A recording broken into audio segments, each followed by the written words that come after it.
Hijo, del Espíritu Santo. Amén. Espíritu Santo, fuente de luz. Del libro segundo de las Crónicas. Aquella noche, del libro segundo de las Crónicas, capítulo 1, versículos del 7 al 10. Aquella noche se apareció Dios a Salomón y le dijo: pídeme lo que necesites de mí. Salomón respondió a Dios: tuviste gran amor a mi padre David, y a mí me has hecho un rey en su lugar. Ahora pues, ya ve Dios, que se cumpla la promesa que hiciste a mi padre David. Ya que tú me has hecho rey sobre un pueblo numeroso como el polvo de la tierra, dame pues ahora sabiduría e inteligencia para que sepa conducirme ante este pueblo tuyo tan grande. Respondió Dios a Salomón: ya que piensas esto en tu interior y no has pedido riquezas, ni bienes, ni gloria, ni la muerte de tus enemigos, ni tampoco has pedido larga vida, sino que has solicitado sabiduría e inteligencia para juzgar a mi pueblo, del cual te he hecho rey. Por eso te concedo sabiduría, entendimiento, y además te daré riqueza, bienes y gloria como no la tuvieron los reyes que te precedieron, ni las tendrá ninguno de los que vengan después de ti. Palabra de Dios, te alabamos. Les invito a que en un momento de silencio podamos meditar. Si te sirve un poco cerrar tus ojos, ponerte en la presencia del Señor y que escuches esta palabra que va dirigida a ti. Esta palabra que está viva, que es la palabra de Dios.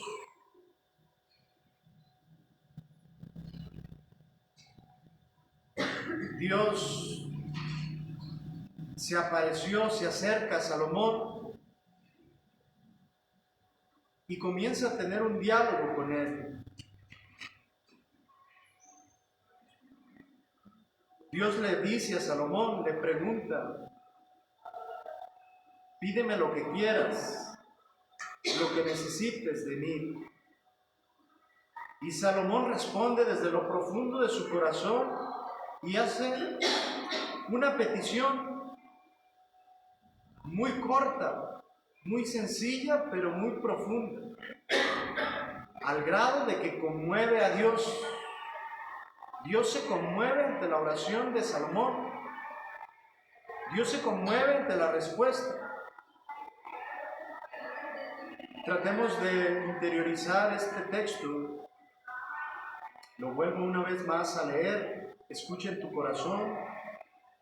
Trata de descubrir qué es lo que Dios te dice a través de su palabra. Aquella noche se apareció Dios a Salomón y le dijo: pídeme lo que necesites de mí. Salomón respondió a Dios: tú tuviste un gran amor a mi padre David, y a mí me has hecho rey en su lugar.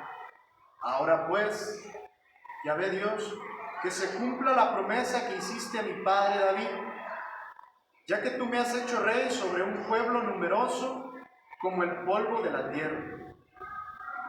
Dame pues ahora sabiduría e inteligencia para que sepa conducirme ante este pueblo tuyo tan grande. Respondió Dios a Salomón: ya que piensas en esto en tu interior y no has pedido riquezas, ni bienes, ni gloria, ni la muerte de tus enemigos, ni tampoco has pedido larga vida, sino que has solicitado sabiduría e inteligencia para saber juzgar a mi pueblo, del cual te he hecho rey. Por eso te concedo sabiduría, entendimiento Y además te daré riqueza, bienes y gloria como no las tuvieron los reyes que te precedieron, ni las tendrá ninguno de los que vengan después de ti.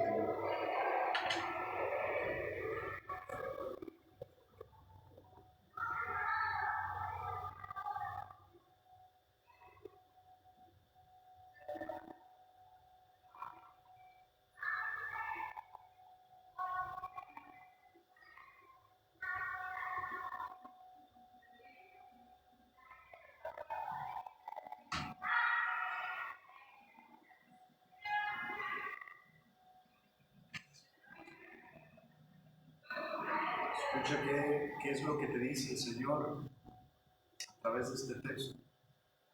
Quizás te hace la pregunta también, oye Señor, ¿qué necesitas de mí?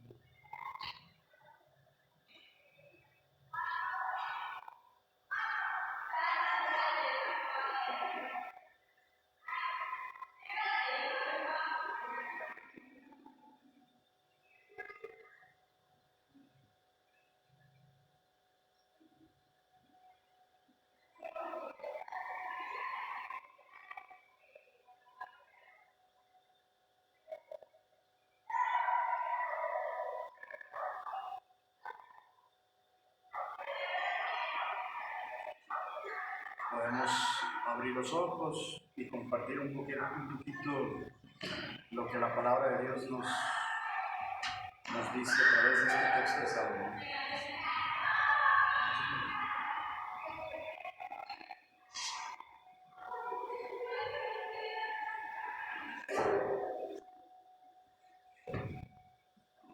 ¿Alguien quisiera compartir algo que le llame la atención de este texto?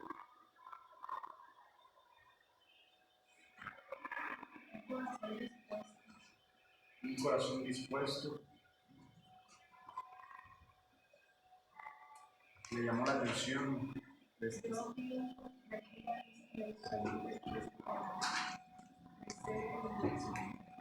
a partir de Salomón, de lo que escuchó, del diálogo que tuvo Salomón con Dios. ¿Alguien más que quisiera compartir? A mí me llamó la atención que Salomón, que no había recibido sacramentos todavía, pide sabiduría y inteligencia. Cuanto más nosotros los agentes de pastoral que ya tenemos la constitución, que ya tenemos el don del Espíritu Santo y pedimos cosas que no tienen tanto valor o cosas muy materiales y muy superfluas. Y cada uno de nosotros tenemos a nuestro cargo. Salomón tenía un reinado. Nosotros tenemos grupos parroquiales en el grupo de también hay ejemplo de Salomón, sabiduría e inteligencia para que la obra de Dios llegue al corazón de los que ¿Alguien más le llama la atención algún detalle? Tiene muchos detalles interesantes este texto.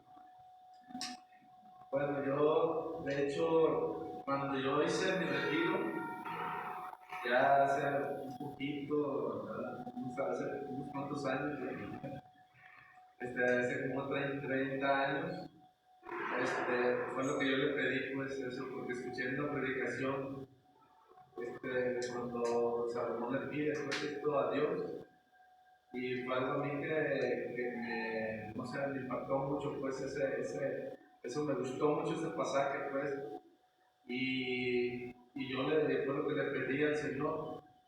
Cuando hice mi retiro, yo era, no sé, yo leía la palabra de Dios y no sé, era algo que no podía explicar, veía la palabra de Dios mucha luz y se me venían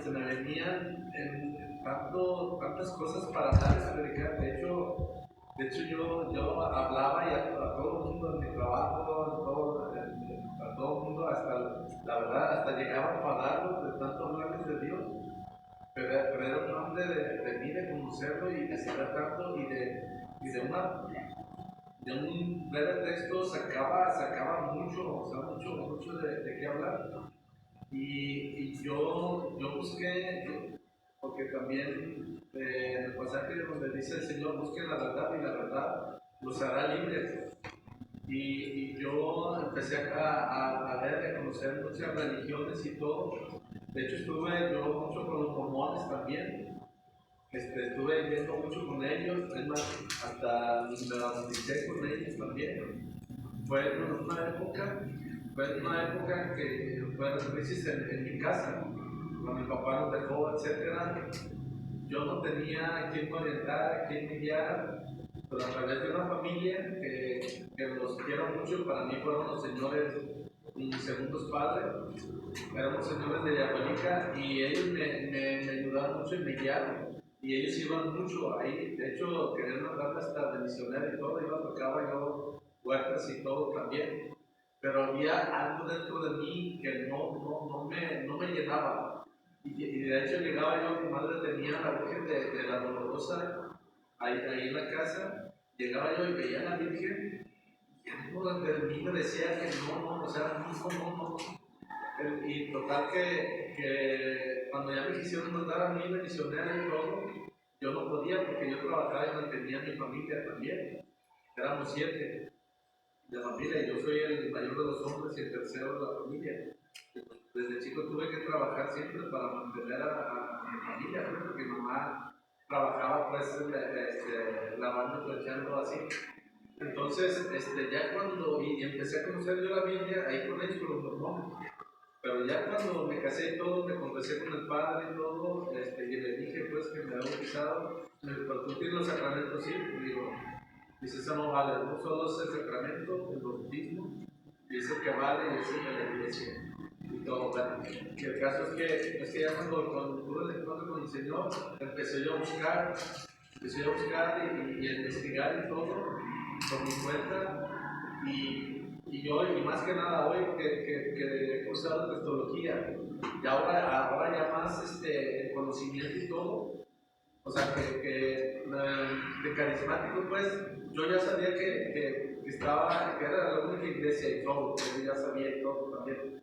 Pero ¿cómo decirlo, pues, ya con base y fundamento, pues, cristología, y ahora la Biblia y todo eso, o sea, todavía es confirmar de todo aquello que el Señor ya me había dado, pues, es confirmarlo, ya desmenuzarlo, y con base pues, y fundamento todo, pues, toda la verdad. No, es muy importante que cuando vengamos, saquemos nuestra Biblia, cuando Dios regularmente es bueno que traigamos nuestra Biblia y que la estemos leyendo. Cuando nosotros leamos la Biblia, no nos vayamos inmediatamente con lo que se nos viene a la mente. Traten de descubrir qué es lo que el Señor dice en cada gesto, cada detalle. Es muy importante que aprendamos a acercarnos a la palabra de Dios con esa reverencia, con ese cuidado de no caer en la tentación de buscar lo que yo quiero buscar, sino de descubrir qué es lo que el Señor nos dice. Por ejemplo, es un tip, por ejemplo, cuando ustedes lean, o sea, traten de todos los detalles, de ir atentos a todos los detalles, ¿no? Por ejemplo, hacerle preguntas al texto, eso es una manera también de descubrir. A ver, por ejemplo, ¿por qué Dios le pregunta a Salomón? ¿Por qué Dios le pregunta? ¿Por qué Dios no le dice, esto necesitas, esto te voy a dar? O sea, y el Espíritu Santo va a empezar en ustedes a obrar y ustedes, ay, o sea, ¿por qué Dios le pidió? ¿Por qué Dios le pregunta? O sea, ¿por qué no le dice, esto vas a necesitar, no? O sea, cuando ustedes se acerquen al texto, siempre descubran qué es lo que dice. Y cada detalle del texto tiene algo profundo, Por ejemplo, ¿por qué creen? Es una pregunta, ¿por qué creen que Dios le pregunta? A ver. Porque te deja operar en tu libertad. Exactamente. ¿Por qué más? ¿Por Acalando. Sí, exactamente. Acuérdate que Dios prueba. O sea, fíjense cómo, o sea, le hacemos una pregunta al texto y empieza la inteligencia y el Espíritu Santo a generar respuestas, o sea, ¿por qué Dios? Para iluminar, exactamente, o sea, entonces ir haciendo preguntas, o sea, ¿cuál fue el tipo de oración que hizo Salomón? O sea, una oración centrada en quién. Por ejemplo, una pregunta, ¿en quién estaba centrada su oración? ¿Cuál era el centro de su oración? Él. Pues era gobernar al pueblo, guiar realmente pues a la voluntad de Dios. Estaba centrado en quién, en él, en sus necesidades. O sea, no, fíjense, o sea, los detalles del texto, ¿no? O sea, y es necesario cuando nosotros leamos el texto tratar de descubrir estos detalles. Esto se los va dando el Espíritu Santo. O sea, ¿por qué? ¿Cómo era la oración de Salomón? O sea, Salomón no estaba pensando en sí mismo. O sea, no estaba centrada en cúrame, dame riqueza, sáname esto, lo otro. Una oración centrada ¿en quién? ¿En quién? En su pueblo. En Dios. Sabiduría y para gobernar a tu pueblo. No dice mi pueblo, no se sentía dueño. A pesar de que era muy joven, a pesar de que era muy experiencia, no tenía nada. Y es muy importante que cuando ustedes lean cualquier parte del texto, o sea, descubran siempre lo que obviamente el Señor nos habla. Porque hay cosas de repente que, por ejemplo, yo les hacía al inicio, ¿no? Pídeme lo que necesites de mí. De repente a veces estas frases llegan a nuestro corazón y es la voz de Dios, ¿no? Por eso tenemos que estar muy atentos cuando leamos o escuchamos el Evangelio en la misa, cuando estemos en cualquier momento en contacto con la palabra de Dios, estemos muy atentos a descubrir, porque Dios está vivo en la palabra de Dios. Y tú, por ejemplo, lee un texto y aunque no sepas decir, bueno, están aprendiendo de muchas cosas, tenemos que acercarnos a la palabra siempre con esta actitud, porque cualquier texto, de repente, y eso se va a ir desarrollando poco a poco, y le van a ir tomando un amor a la palabra de Dios como no tienen una idea. O sea, yo, por ejemplo, me gusta, lo hago cuando voy a las horas santas que me toca a mí, yo, por ejemplo, agarro un texto y de repente se me viene a la mente una idea, o sea, y nunca la había visto de esa manera, caray, o sea, y empiezo a orar y se me viene a la mente y sé que es el Espíritu Santo, ¿no? Por eso cuando ustedes también se acerquen a la palabra de Dios, traten luego de buscar una respuesta que yo quiero, no, o sea, sino de ir y descubrir qué es lo que está ahí detrás del texto. Esto lo van a ir aprendiendo poco a poco. Por eso estos pequeños ejercicios de lectura de la palabra de Dios tiene dos finalidades. La primera es hacer oración porque estamos en un momento de oración. De repente el ruido de la bomba, los niños, pues de repente, o a veces traemos un montón de cosas, preocupaciones, cosas, y de repente no nos concentramos, ¿no? Cuando hay mucho ruido en nuestro interior, preocupaciones, problemas, situaciones, ruido interno y ruido externo, de repente la palabra de Dios no entra. Por eso tenemos que acallar todos los ruidos y estar atentos y centrarnos en la palabra de Dios. Bueno, entonces para las próximas clases, y tráiganse su Biblia, y cuando yo lea el texto, ustedes también vayan leyendo el texto, vayan siguiendo el texto. ¿Cómo hacer oración la dos puedes hacer? ¿Mande? Una va a ser de las dos finalidades, hacer oración la una y la O sea, dos. hacer oración y también conocer el texto, descubrir, enseñarnos a tratar con la palabra de Dios. Esto también es muy importante.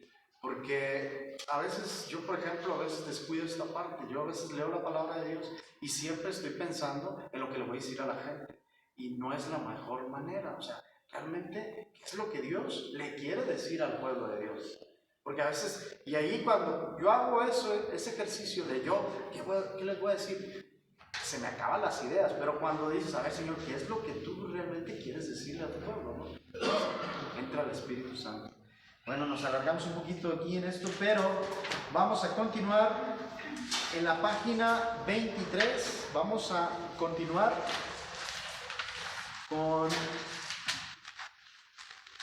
con esta figura, o con estas figuras de los jueces.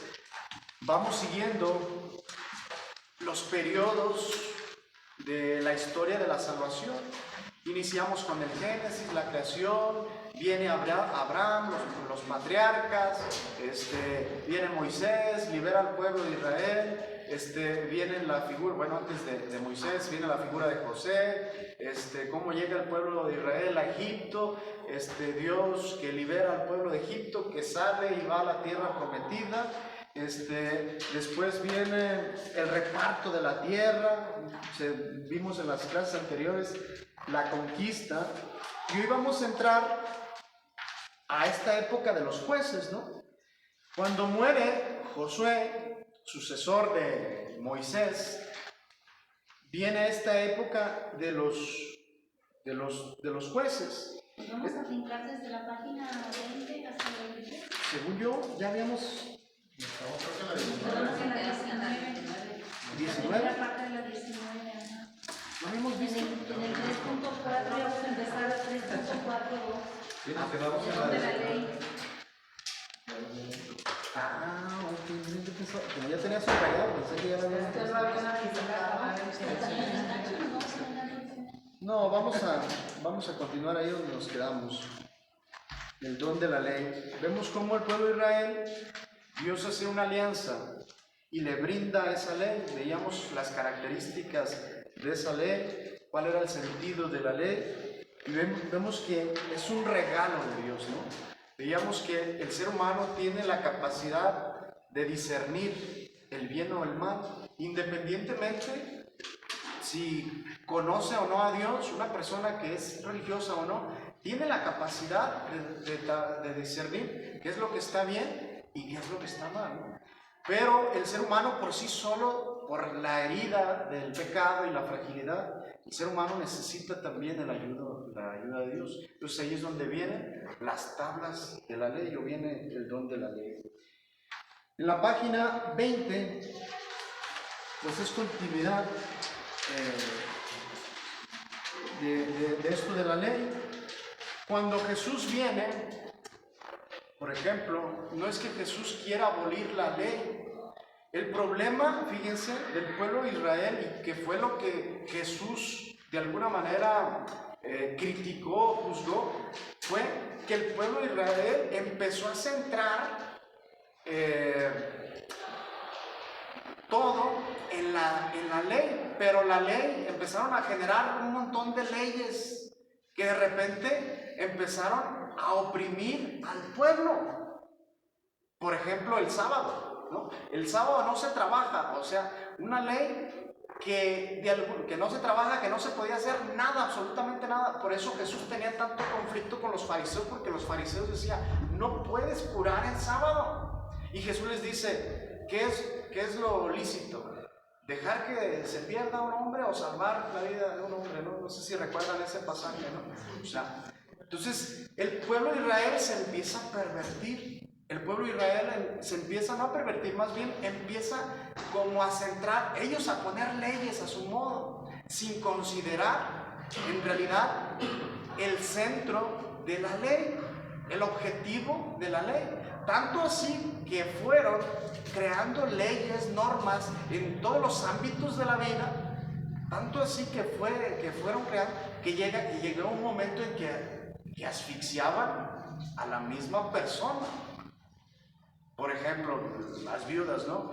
Que se quedaban completamente desprotegidas, nadie las podía ayudar, o sea, quedaban en una situación muy complicada porque era la situación de la ley. Entonces viene Jesús como a darle su sentido y su valor correcto a la ley. De hecho, les dice que les ponen cargas que ni siquiera ellos pueden cargar. Exactamente, es el juicio. De hecho, ahí viene, no sé si ustedes la tengan, creo que sí, en la página de arriba, Lucas 11:42 y Mateo 15:1-20, que son también dos ejemplos que hablan de esta situación. Jesús viene y le da el pleno valor y sentido a la ley. O sea, el resumen de la ley, ¿cuál era? El centro, lo importante. ¿Se acuerdan? Cuando le pregunta el fariseo a Jesús, que es maestro, ¿cuál es el mandamiento más importante? Jesús, ¿qué le contesta? Y a tu prójimo como a ti mismo. O sea, Jesús dice, el amor al prójimo y el amor a Dios es el centro de todas las leyes, ¿no? El amor y la justicia. Entonces, una ley que oprime a la persona, que va en contra de la persona, obviamente no tiene razón de ser. Por ejemplo, ahorita con nuestros gobernantes de repente le ponen leyes donde oprimen a las personas, ¿no? Donde castigan a las personas. O sea, una ley que no ayuda al pueblo, a la persona. O sea, las leyes se hicieron para ayudar a la persona. El centro de una sociedad es la persona. No es la ley. Jesús les dice, hey, lo importante no es la ley, lo importante es la persona. El centro y lo más importante es la persona. Por eso critican tanto a Jesús. Y Jesús les dice, hey, no son importantes las normas. O sea, las normas son importantes tanto cuanto ayuden a la persona a cumplir lo que ella es, ¿no? O sea, la dignidad, el valor que tiene la persona, ¿no? Por ejemplo, con la pecadora, con la mujer adúltera, ¿no? De la semana pasada, ¿no? O sea, la ley decía que apedrearla, ¿no? O sea, Jesús no, fíjense, o sea, Jesús lo pusieron en esa situación difícil, pero obviamente la sabiduría de Dios va más allá y saber que el que esté libre de pecado, que aviente la primera piedra. Hago una pregunta. Este pueblo judío que no aceptó a Jesús, bueno, muchos sí lo aceptaron, de ahí venimos gracias a los apóstoles. Pero este pueblo judío que no aceptaba a Jesús siguió dictando leyes en contra del pueblo. Se llevan 613 leyes. Siguió dictando leyes en contra de este pueblo. Yo eso sí lo desconozco. Sé que hay una normativa de los judíos. Hay judíos muy ortodoxos, que sobre todo los más ortodoxos son los que viven en Israel, ¿ya? Está la diáspora, que son todos los judíos que viven fuera de Israel. Entonces, sé que los judíos ortodoxos tienen leyes muy estrictas, o sea, muy estrictas. Por ejemplo, leyes de que si tú, por ejemplo, eres judía, por ejemplo, había una maestra en Roma que era judía, pero ella daba clases del Antiguo Testamento. Hay judíos muy preparados en el Antiguo Testamento que tienen mucho conocimiento, ¿no? Pero ya compaginarlo con Jesús, obviamente los judíos ortodoxos dicen, ¿no? Pero, por ejemplo, ella simpatizaba mucho con el cristianismo. Una persona que se profundizaba, era doctora en Sagradas Escrituras, o sea, tenía cierta simpatía con el cristianismo, pero como ella era una judía ortodoxa, una familia ortodoxa, o sea, los ortodoxos son aquellos que son como muy fieles y apegados exactamente. Entonces ella tenía ese temor. De hecho, ella no se podía convertir al cristianismo porque quedaba completamente desligada de la familia, de su cultura, completamente. Así tuviera familia, hijos, o sea, los radicales, ¿no? De hecho, también muchos musulmanes, los musulmanes de repente también que tienen cierto interés por conocer el cristianismo, de repente las leyes tan duras que tienen con respecto a su fe, sí les limita. Entonces, sé que hay muchas normas que tienen los judíos, para preservar, pues, supuestamente la fe. Yo quería hacer una pregunta que se me ocurrió el otro día, estamos en la formación, hablando de la Biblia. La Biblia. Yo por ahí escuché una vez que había una iglesia católica ortodoxa y la romana. Y dije, ¿tendrán los mismos libros o no se por la ley? No, la iglesia católica ortodoxa sí. Los que no, la iglesia católica ortodoxa fue, no sé si los que vinieron a una clase que yo di sobre la unidad de los cristianos, toqué el tema de la unidad y obviamente se habló de las divisiones que ha habido a lo largo de la historia de la iglesia. Y la primera división que se dio en la iglesia fuerte, porque ha habido divisiones a lo largo de la historia, pero el primer cisma fuerte, o sea, donde hubo una ruptura fuerte, fue en el 1051 después de Cristo, y ahí es donde inicia la iglesia ortodoxa. Pero en realidad la iglesia ortodoxa y la iglesia católica de Occidente, en todo, prácticamente en todo hay una comunión, excepto en la autoridad del Papa. Entonces, eso es lo único que ellos ven al Papa como otro apóstol y el patriarca es como otro apóstol de su iglesia. Entonces, no ven al Papa como nosotros lo vemos, como la autoridad suprema de la iglesia católica. Ellos lo ven como otro patriarca, como otro apóstol. Pero en realidad ellos tienen la misma Sagrada Escritura. La diferencia, por ejemplo, en el caso de los protestantes luteranos, ellos sí, lo veíamos en las primeras clases, que ellos ellos no aceptaban al cruz. También los sacerdotes ortodoxos tienen sus esposas y sus familias. Sí, de hecho en la Iglesia Católica también hay sacerdotes que se casan. Yo tenía compañeros que eran diáconos y andaban buscando su novia para casarse. O sea, por ejemplo en Ucrania, la Iglesia Católica, y ahí los sacerdotes, la mayoría se casan. Solo aquellos fíjense, los que son confesores tienen que ser célibes, es decir, no tienen que estar casados. El obispo tiene que ser célibe, no tiene que estar casado, pero hay la posibilidad también de que se casen, hay las dos posibilidades. Entonces era común que yo tenía compañeros sacerdotes, por ejemplo de Ucrania, de los Países Bajos, no, de acá donde es Croacia, Croacia, de donde era la Madre Teresa de Calcuta, este país, Yugoslavia, esos países también. O sea, es la Iglesia Católica, pero tienen otros ritos, por ejemplo, otra forma de celebrar la Eucaristía, otra forma de... Y dentro de sus costumbres están que los sacerdotes también puedan acceder al sacerdocio casándose, pero tienen que casarse primero. Una vez que ya eres sacerdote ya no puedes casarte. Entonces los muchachos, los seminaristas también que han entrado al sacerdocio, en el proceso también van buscando su esposa. También tiene que ser una esposa que esté preparada para aceptar la vida del sacerdote, ¿no? Fíjense, si yo estuviera casado aquí, ¡mamá, ¿dónde estás? ¡Déjalos ya, por favor! Padre de mi comunidad, no la están hablando. Entonces,